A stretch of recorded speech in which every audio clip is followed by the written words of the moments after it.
విజయ సంకల్ప యాత్రకు ముఖ్య అతిథిగా అస్సాం ముఖ్యమంత్రి ఈశాన్య రాష్ట్రాలకు అభివృద్ధికి పెద్దపీట వేసి అభివృద్ధి అనే రుచిని ఆ ఈశాన్య రాష్ట్ర ప్రజలకు చూపించి ఈశాన్య రాష్ట్రం భారతదేశంలోని అంతర్భాగమని కాంగ్రెస్ హయాంలో ఈశాన్య రాష్ట్రాలంటే అదేదో ఇండియాకు భారతదేశానికి అతీతమనే భావనతో ఉండేటువంటి వాళ్లకు మేము సైతం భారతీయులమని గర్వంగా చెప్పే స్థితికి తీసుకొచ్చినటువంటి మన ముద్దు బిడ్డ అస్సాం ముఖ్యమంత్రి హేమంత్ బిశ్వా శర్మ గారు ఈరోజు విజయ సంకల్ప యాత్ర నరేంద్ర మోడీ గారు మూడోసారి ప్రధానమంత్రిగా చేయాలని చెప్పి భారత ప్రజలు అటక్ నుంచి కటకు కాశ్మీర్ నుంచి కన్యాకుమారి వరకు మేమందరం కూడా ఈరోజు మోదీ గారిని మూడోసారి ప్రధానమంత్రిగా చేయాలని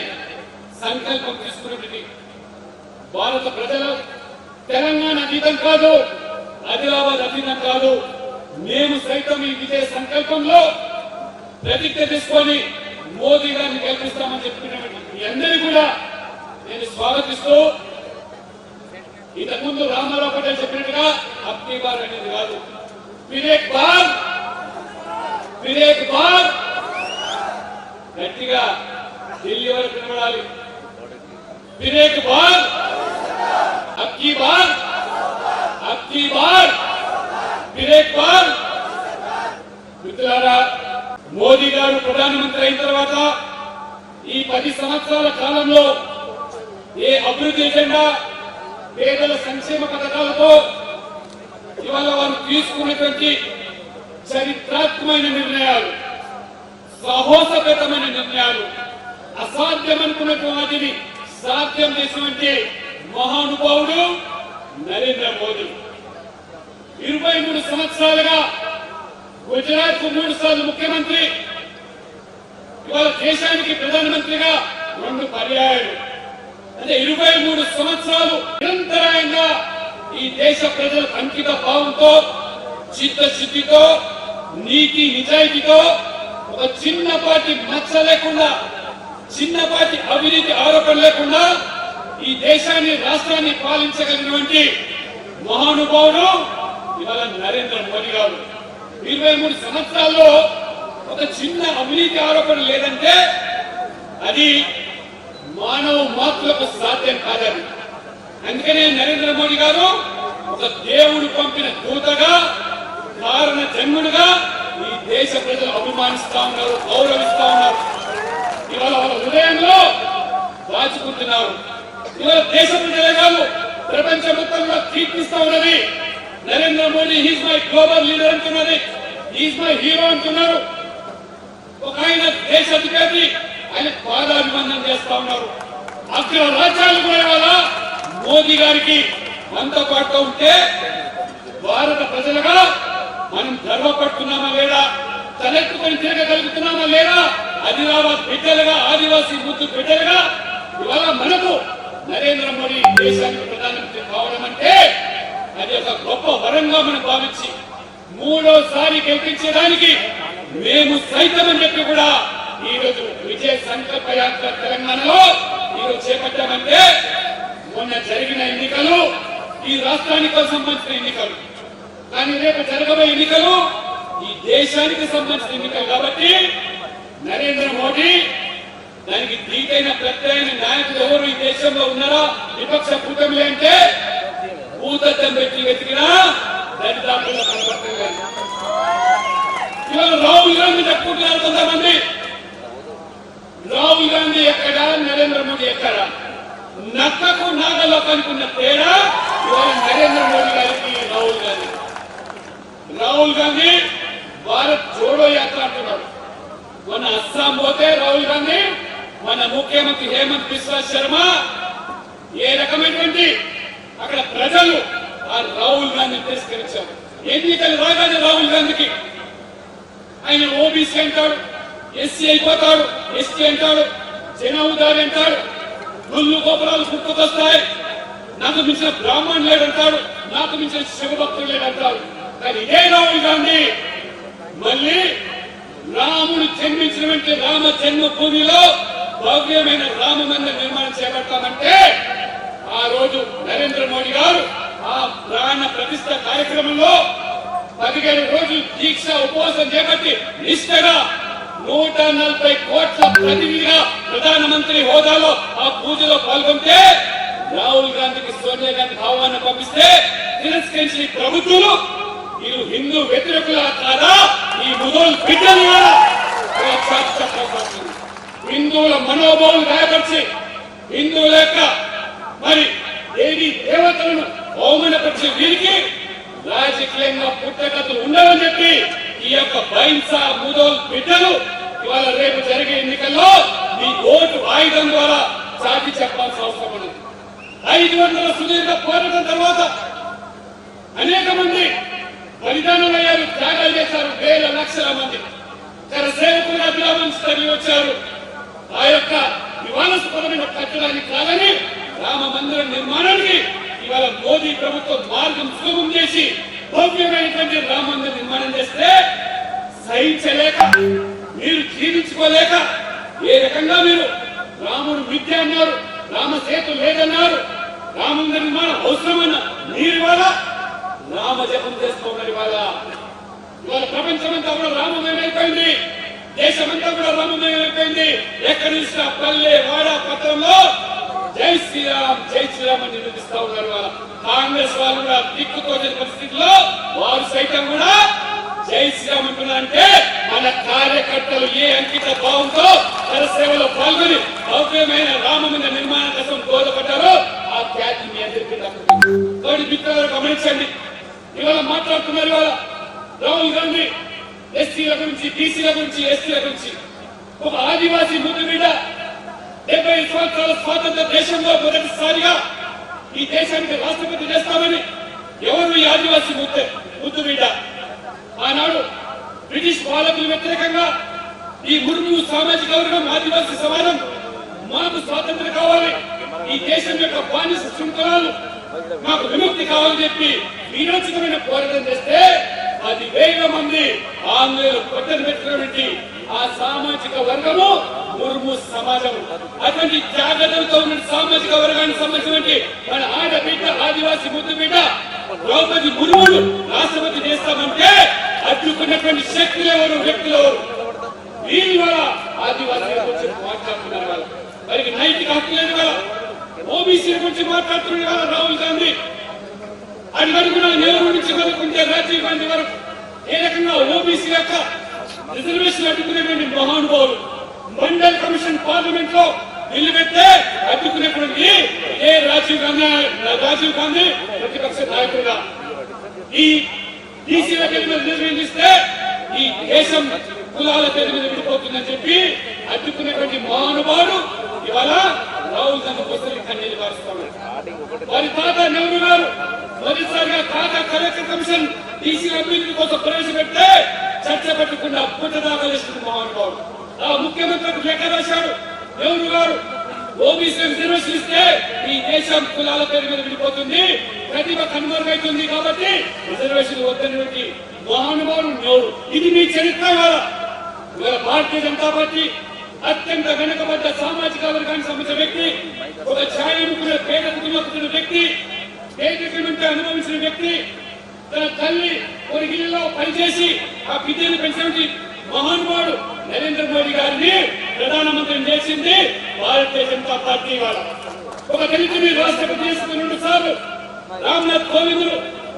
అదే రకంగా ఈ రోజు ఆదివాసీ ముద్దు బిడ్డ ద్రౌపది ముర్ము. సామాజిక న్యాయం అంటే సబ్కా సాత్ సబ్కా వికాస్.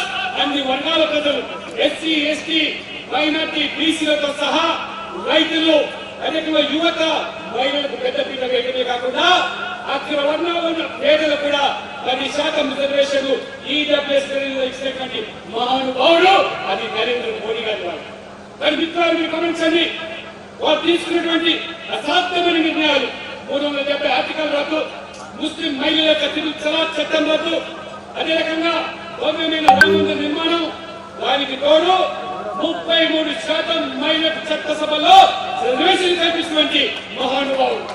అదే యూపీఏ హయాంలో మహిళా అధ్యక్షురాలు అయినప్పటికీ సోనియా గాంధీ ఈ పార్టీలు మిమ్మల్ని బలపరిచే పార్టీలు అడ్డుపడితే మీరు తొలగించినటువంటి ఆ చట్టసభలో అదే నరేంద్ర మోడీ గారు ఆ పార్టీలను ఒప్పించి మెప్పించి ఎవరి ఒకరు కూడా వ్యతిరేకం లేకుండా మహిళా రిజర్వేషన్లు చట్టసభలో కల్పించినటువంటి మహానుభావుడు ఇవాళ నరేంద్ర మోడీ గారు.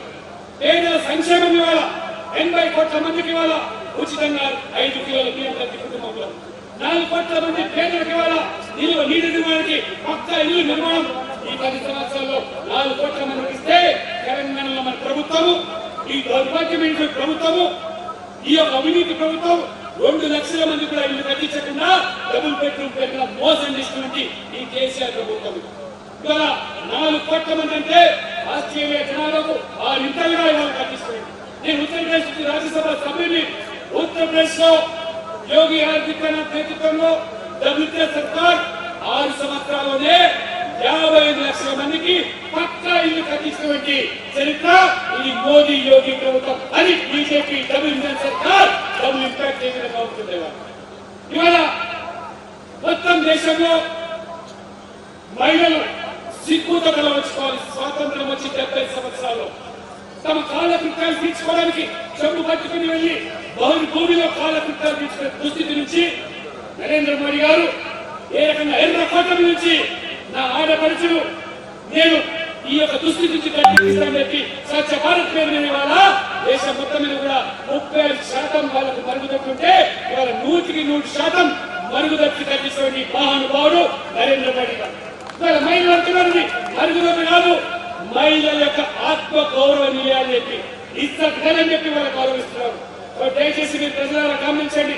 అందుకనే ఇవాళ నరేంద్ర మోదీ గారు పేదల సంక్షేమము, అభివృద్ధి, ఈ చరిత్రాత్మక నిర్ణయాలతో పాటు తెలంగాణ ఇవాళ మీరందరూ కూడా ఆలోచన చేయండి. వాళ్ళు నేను రాష్ట్ర అధ్యక్షుడు ఉన్నప్పుడు అసెంబ్లీ ఎన్నికల్లో ఒక ఎమ్మెల్యేని గెలిపించారు, 7% ఓట్లు ఇచ్చారు.